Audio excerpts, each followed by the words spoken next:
Ito nga, ang first day ng aking pagtatrabaho, ito ay nagbibiyahe na kami papunta doon. At guys, huwag kayong magtaka dahil nag-sideline ako dyan ng construction kasi pwede naman daw ako magtrabaho doon kaya magsama kami ng partner ko para magkasama kami sa trabaho namin.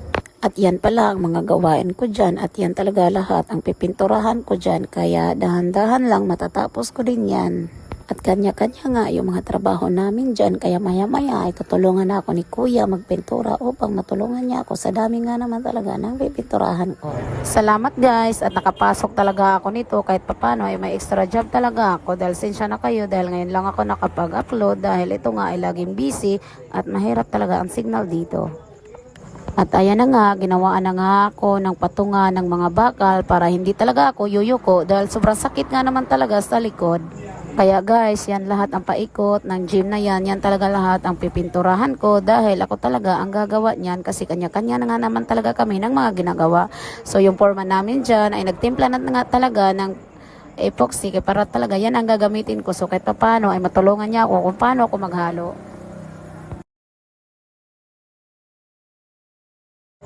Akala ko talaga nung una ay madali lang gawin pero napakasakit pala sa likod. Kaya ngayon ay sinubukan ko talaga dahil unang araw ko kaya naman ay susubukan ko kung hanggang kailan talaga ako magrereklamo sa trabaho na to hanggang saan talaga yung kaya ko. Kahit ako lang mag-isa dito babae, na-enjoy na rin ako dahil mga kasama ko ay mga kilala ko talaga. So ngayon guys, turuan nila ako kung paano talaga gagawin. Kaya ito ngayon ay nananghalian na kami. Unang araw ko hindi muna ako nagluto dahil iba muna ang nagluto dahil unang araw ko pa lang at nahihiya muna ako dyan. At ayan na nga yung gagawin ko dyan at napakarami naman talaga niyan at maya maya ay nagsimula na talaga ako dyan. So try and try lang. Alam nyo guys, first time ko pala gumawa ng ganyan at first time ko pa talaga pumasok ng construction pero alam nyo ba kung ano talaga ang totoo dahil nung una talaga ay sobrang sakit talaga ng likod ko at hindi ko talaga kaya. Kahit sobrang sakit ng likod ko, kinakaya ko ang lahat dahil kailangan ko talaga ng trabaho at magkasama talaga kami ng partner ko at sa tingin ko ay magaan lang naman na trabaho na yan dahil yan lang ang ginagawa ko pero habang tumatagal ay medyo na-okay din naman ako.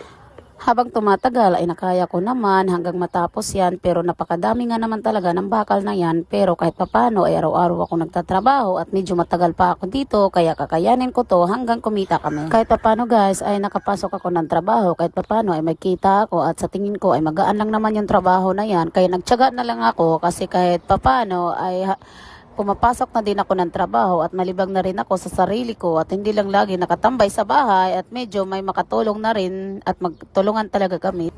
At ayan na nga guys, kanya-kanya yung trabaho namin tuwing umaga at hanggang maghapon talaga ay kanya-kanya talaga kaming trabaho dahil talaga yan ang mga naka-assign sa amin. So kahit papano guys ay matuto na rin ako sa gawain ng mga panglalaki kahit papano makakaya ko din. Alam nyo ba guys, yung mga nakapaikot dyan ng mga bakal, ayan talaga ang pipinturahan ko. Kaya medyo matagal pa talaga ako dito. Kaya pinagtulungan lang namin lahat ng mga gawain dito sa gym na ito. At yan pala yung mga bakal na yan. At yan lahat talaga ang pipinturahan ko. At hindi pa yan. At marami pang i-deliver dyan.